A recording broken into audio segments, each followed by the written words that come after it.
Hey folks, Pat here from DNS, and this Madison area fishing report is current as of Friday, September 5th. Well, happy Friday, everybody. I hope it was a shorter week for you, maybe with the holiday weekend there, and I hope you did get out and enjoy the long weekend. It was beautiful weather out, and maybe you got out and did some fishing. I know I did, and it was gorgeous out. So anyway, we got a bunch of stuff to talk about. So one quick announcement here: the DNR would like to remind folks that hook and line Lake Sturgeon season opens tomorrow, Saturday, September 6th. Now you don't need a sturgeon tag to catch and release sturgeon. You can do that all year, anytime you want. But if you want to keep one, you need to get a tag. You can swing by the shop here and grab one, or you can get one online. Um, but yeah, they're a super cool fish. Obviously, they get big, and not a lot of people eat them, but I have heard that they're good. A lot of people smoke them. Some say you can just fry them up in a pan and it's good. I've never had it myself, but yeah, it's obviously a super cool fish, prehistoric and giant, and so yeah, swing in the shop, grab a sturgeon tag and a couple dozen crawlers, throw a huge gob out there on the bottom of the Wisconsin River, and hold on to your rod because yeah, they're super cool fish, and that season runs to the end of the month, September 30th. I guess that's it for announcements. Shop news, quick. Yeah, it's still friggin' frogging time, so we don't have as many as you see here in the pic up on the pegs anymore. But swing in and grab some frogs. That bite's still going on. Weed lines are still pretty strong out there, so the gills are lined up on there. And a Gene rig or the Monona rig is a great way to get them. Just jigging right off the side of the boat or drifting out over deep water, and we'll talk about that as we get into the report. Also, with the water temps coming down, muskie anglers have been in a good mood, getting out there and bringing quite a few fish to the boat. I just wanted to mention these Savage Gear 3D burbot tubes. I've actually had these on the pegs since the spring, and a couple guys picked them up, and I've actually brought quite a few fish. I've heard I think at least 3 muskies caught on these just in the last week or so. So they have a really cool action. This blade on the back flutters there, gives it. They look really cool in the water. So yeah, swing by and pick one of these up if you want to try something new for muskies. As far as door posters go, still pretty quiet. Still got a clean door. If you have a fishing related event and you want to promote it, drop off a poster. Happy to put that up. Otherwise, if you're on the north side and you got a community event, I'm happy to promote that as well. But I guess we can get into the report a little bit more. Before we do, I want to let folks know that there is another bigger tournament this weekend. The Wisconsin Bass Federation semifinals are being held on Lakes Monona and Wabisa, and I believe Kegonsa. But anyway, they're launching, or I shouldn't say launching, they're headquartered out of the Green Lantern over here. And so you can launch there, but I guess they also have the opportunity to go to any launch and launch their boat. But normally that might cause launches to get clogged up a little bit. But now that Labor Day is behind us, the pleasure boaters are pretty much done for the year, and the lakes are back to being owned by the anglers. So, which is always a great time of year. And fall really is the best time of year, I think, to be out fishing. It's some of the best fishing of the year. So yeah, make sure you get out and enjoy it. Let's see. Weather-wise, we had some gorgeous weather this last week with some temps in the 60s and 70s. It looks like that continues for the foreseeable forecast. And, it won't be long before the freezing temps are here, so make sure you get out and enjoy the beautiful weather while it lasts. The Mendota buoy is reading 68.7 degrees, so, yeah, that's almost 4 whole degrees down from where we were last week. So the temps are coming down nicely, and that cooler weather means that the fish are going to be in a better mood. They know that winter's on its way. As far as water quality goes, the Dane County Public Health site has red X's on all of the beaches right now, but that's not because of blue-green algae. It's because they stopped monitoring them after Labor Day, so I'm just going to have to rely on reports I hear from anglers. That being said, I have heard that Lake Monona is pretty green, but not horrible. I did see a report yesterday. A guy must have been the North Triangle of Monona Bay. That water looked really gross. Blue-green algae bloomed down there. But then I heard Wabisa is green, but also not disgusting. And that means Kegonsa is probably about the same. But, those algae blooms come and go. And it was windy, and we had a little rain last night. So, maybe that stirs things up a little bit, and we'll tamper that down some. And the algae blooms, for the most part, are going to be pretty much behind us. And even if you do run into a bloom, just understand that that's really just the first 1 or 2 feet of the water. The water below that's generally pretty clear. So the fishing can still be good, but it can be a little gross to sit in the middle of all that. Anyway, with the cooler weather, things are slowly starting to change around town, but the fish are still pretty much on the same patterns they've been all summer, but it won't be long until they start putting their fall feed bag on. That being said, generally speaking, outside weed edges are still your best bet for finding most species of fish this time of year, especially panfish, although some gills are being found suspended over deep water and congregating on mid-lake humps. Otherwise, although the weeds are starting to die back, they're still pretty thick in many shallow areas around town, so shore fishing for panfish can be a challenge. But if you can find weed pockets or places where the weed cutters have been through, you can still find fish. For gills, spikes or waxworms on an ice jig, or redworms on a little bit bigger jig work well. For crappies, crappie minnows or a small minnow-shaped plastic on a jig under a bobber is a pretty safe bet. On the perch front, it's still been pretty quiet out there. I do regularly hear about fish being picked up here and there, but nothing consistent. Weed lines are a good place to start for perch. Largemouth bass anglers have been doing well up shallow with any number of presentations, but again, with the weeds being thick, weedless plastics and topwater frogs are going to be your best bet there. Smallmouth bass are still being found up shallow early and late in the day, but for the most part, they move off to cooler, deeper rocky areas in the middle of the day. There again, any number of slower presentations, artificially speaking, will work, but drop shotting, slip bobbering, or jigging a fathead minnow or a crawler can be super effective for those fish. It sounds like the walleye bite around town remains slow, but has picked up a bit, it sounds like, from last week. Walleye fishing from shore has been tough all summer for walleye with weeds and water temps being high, but I have heard about a few folks picking up some fish at night, mostly from the area breakwalls. Otherwise, if you're in a boat, work rocky or weed lines on rocky shoreline breaks near shallow flats during the day. Move up on those shallow flats during low light. Otherwise, working weed edges or right in the weeds on mid-lake humps is usually a pretty safe bet. And I hear the fish are out there. They've just been pretty tight-lipped still, at least the folks I talk to. No matter where you fish on the live bait side of things, crawlers are still working best.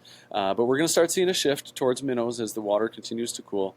But I guess speaking of crawlers, I have heard some reports of folks getting some fish trolling crawler harnesses as well. If it's pike you're after, they'll grab just about any lure you throw at them, with weed lines being your best bet this time of year. Muskie action is picking up, and I regularly hear about some nice fish being landed now that the temps are coming down, so that's good news. As for trout, I've been out a couple times just this last week, and the creeks, all the creeks I looked at were in good shape, and the trout were looking for hoppers, so I'll talk about that more in my Happy Fly Day feature at the end of this report, as always. Otherwise, up here on Cherokee, still a weedy mess up there, but, some good largemouth action. Pike, if you got topwater frogs or weedless plastics. Otherwise, launch a small boat here at the school road launch and get out in the channel. You can have some more weed-free fishing out there. The 113 bridge area is always a nice mixed bag of fish, and that just kind of continues. I've heard about a couple walleye in the last week, quite a few panfish down there. One guy had a nice catfish he brought in, so you just never know what you'll get down there. I guess speaking of catfish, most of those fish have moved out into the main lake, or they've been there all summer, just kind of cruising around eating whatever. But they're big and they're out there and going to be bulking up for winter, just like a lot of other species. But as far as other fish go, weed lines are all you really need to know to find a nice mixed bag of fish, especially bluegills. But I am hearing about good numbers of gills on mid-lake humps like Dunn's Bar, Brearley Bar, Second Point, Commodore. Any bar in the middle of the lake has been holding good numbers of bluegills and some walleyes mixed in out there. Otherwise, largemouth bass are up shallow in the weeds. Oh, I forgot to talk about crappies. I've been hearing about some crappies being found on weed lines, and of course perch on weed lines too. I have also heard about a few perch being picked up in as deep as 20 feet of water. Largemouth bass are up shallow and active in the weeds, and that'll remain like that probably till ice, really. Smallmouth bass are being found in rocky shoreline areas during low light periods, and like I said, moving out deeper during the day. The walleye have been pretty tight-lipped, like I said in the intro, but look to weed lines on rocky shoreline breaks and weeds right in the weeds on sunny days. Mid-lake humps have walleyes on them, but they just doesn't seem like they've been in the mood. Crawlers have still been working well, but a few folks are switching over to like blacktail chubs and our extra large fatheads and also picking up fish. The Tenny breakwall, as usual, seeing a nice mixed bag of fish. Still hearing about some gar cruising around down there. Otherwise, smallies, pike, you might find a little bit of everything down there. Same thing below the Tenny Lock and Dam. Although that bite sounds like it's been a little slower this week, at least from the bluegill guys I talked to. But there's bass in there and some walleye. You never know what you might find. Same thing down here where the Yahar dumps out into Lake Monona. And speaking of Lake Monona, still a bluegill factory. Still a lot of bluegills on the weed edges. The fish out in the middle of the lake being caught drifting, like I said, with the with the Monona rig or the Chain rig. You can just drift that right off the side of the boat. That bite sounds like it's still been pretty good, but the fish are scattered, and it sounds like some of the better luck has been happening on weed edges, but also places like the rock pile down here and the mid-lake bar over off from the terrace out there. Otherwise, I've been hearing about crappies still down at the Monona Terrace wall, bluegills during the day, some walleyes at night. Monona Bay looked like it was pretty green yesterday, but otherwise, they got the weed cutters in there, so you can find some pretty weed-free fishing. And there's gills and largemouth in there, maybe a pike.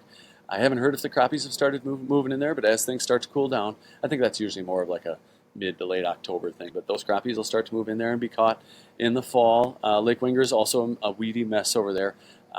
If you can find pockets, maybe along the Vilas or the zoo shoreline up here, you can keep a kid busy down there. There's some largemouth in there if you can get through the weeds, and it sounds like the weeds make it too tough to muskie fish right now, but there are muskies in there. Otherwise, muskies on Lake Monona, sounds like there have been quite a few fish coming to the boat lately as the water's been cooling down. That gets the fish in a better mood and the anglers in a better mood. Otherwise, Turville and Weechawak, formerly known as Squaw Bay, all have, panfish in pockets and on the weed edges down there. Largemouth bass up shallow too on Lake Monona. Otherwise, largemouth bass in the shallow flats surrounding the dredge hole on Upper Mud and the weed lines on the dredge hole in Upper Mud usually hold some good panfish. No word on Wabisa about the the crappie situation that came out of the sewage plant over here, but I'll keep you posted if I hear anything about that. Otherwise, it sounds like the fishing's still fine. They've been getting good bluegills on weed edges, bass up shallow. Heard about a couple muskies still down there, and a little bit of walleye action down here in Babcock, Bible Camp areas. Hog Island, too, I heard about a little bit. And yeah, I guess that's pretty much it for Wabisa. Same thing kind of down on Kegonsa, weed edges. If you can find the weed edge, with the green water, it can be hard to just look down in the weed edge. But anyway, find a weed edge and you'll find some panfish. Maybe a perch mixed in down here on Kegonsa.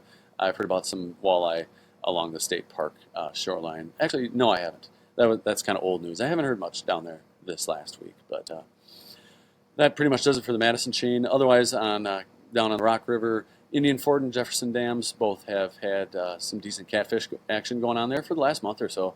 Koshkonong sounds like still walleyes and white bass caught trolling out in the lake. This lake too can get really green really fast, but I haven't heard any reports to that effect. I've also heard about some crappies and white bass pushing up the river up to Fort Atkinson. Beaver Dam, still a great catfish bite up there. Haven't heard much off Devil's Lake in a while. Otherwise, the river is, still running. It's at seasonal flows, so low. I think it was at like 5,000 last I checked. I drove over it the other day, and you could see a lot of sand out there. But that's normal for this time of year. If you're fishing the river itself, look for any deeper water, and you'll likely find fish, and you'll likely find active smallmouth and walleye as they're getting ready for winter. But when you're looking for deeper water, look to outside bends in the river, downstream sides of sandbars. If you got a bridge, fish below the bridge, those pylons often make little scour holes below there. Smallmouth bass along the shore in wood, or really any structure you can find at all, you'll likely find holding fish. But yeah, fall's a great time to be out there.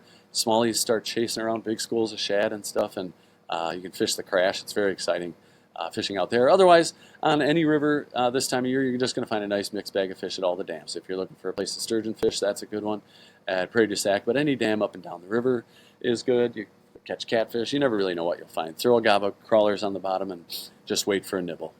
Lake Wisconsin, shallow bays still have good panfish action. Sounds like the walleye sauger bite up there's been pretty tough lately. Fish aren't in their usual holding spots for this time of year, and the fish folks do find have been pretty small. Otherwise, some decent bass action along shore. But yeah, same thing with smallies and walleyes up and down the river. Dams are all good spots for a nice mixed bag of fish. I haven't heard much. I guess I heard Pete Wells got a good walleye bite going on up there. Haven't heard much off Castle Rock in a while. The Clements barge is open at Genoa again, so I know some folks have been heading over there, getting a nice mixed bag of fish. I've seen sturgeon caught, catfish, walleye, pike. You never know what you'll find over there. And then as we get into fall here, that bite over on the Mississippi River gets great. And speaking of fall, the salmon are starting to move into the harbors, from what I hear. I haven't heard about many caught from shore in Milwaukee, but I bet that changes this weekend with all the west wind we've had. It's going to push a bunch of cold water in there, and those fish are going to push into the harbors pretty good this week, I'd bet. Otherwise, other spots like Port Washington, they've been getting salmon from the breakwalls out there all summer long. So yeah, they're getting in the harbors there, and those fish will be moving in. And then here in probably a week or two, they're going to be pushing up the Milwaukee River and all the tributaries up and down the East Coast over here, and that's a very exciting time to get over and chase some truly giant fish. And then of course you got the brown trout and steelhead that move in behind them. Otherwise, trout fishing has been great lately. All the creeks, like I said, that I drove over several places over the last week or so, all the creeks look great. Um, and the hopper bite has just been fantastic. If it's spinning gear you're fishing, you can throw suspending or sinking jerk baits like husky jerks and countdowns, crappie-sized tube jigs, panther martins, all good options this time of year. The trout are also hungry and looking to bulk up. They got their spawn coming up here pretty soon, so they're getting hungry and getting ready for that. But yeah, if you're fly fishing this time of year, it's just an awesome time to be out there. Of course, you can fish beadhead, pheasant tails, and any kind of nymphs or scuds or woolly buggers, anything you want, and you'll probably catch fish. I'm sure you'll catch fish. You might catch a blue-winged olive hatch early in the morning or a caddis hatch late in the evening, but for the most part, right now it's terrestrial time. And as far as terrestrials go, you can throw crickets, hoppers, ants, whatever you want, and you'll likely catch fish. But right now, it is full-on hopper season. I was out, like I said, a couple times this last week and did very well on hoppers. So swing in the shop. I guess I forgot to look at all our pretty pictures of flies here, but nymphs, flies, all that, terrestrials, but hoppers. Swing on in the shop here, grab some hoppers, and get out there and enjoy the last few weeks of the season. It is the best time, in my opinion, to be out there. That pretty much does it for our report. I do want to thank you for tuning in. Please post your comments and catches below. Feel free to call the shop at 608-241-4225 if you want us to expand on anything. We can get into some details with you there. Otherwise, yeah, get out there and enjoy the beautiful weather, and I wish you luck, and we will talk to you next week. Thanks so much.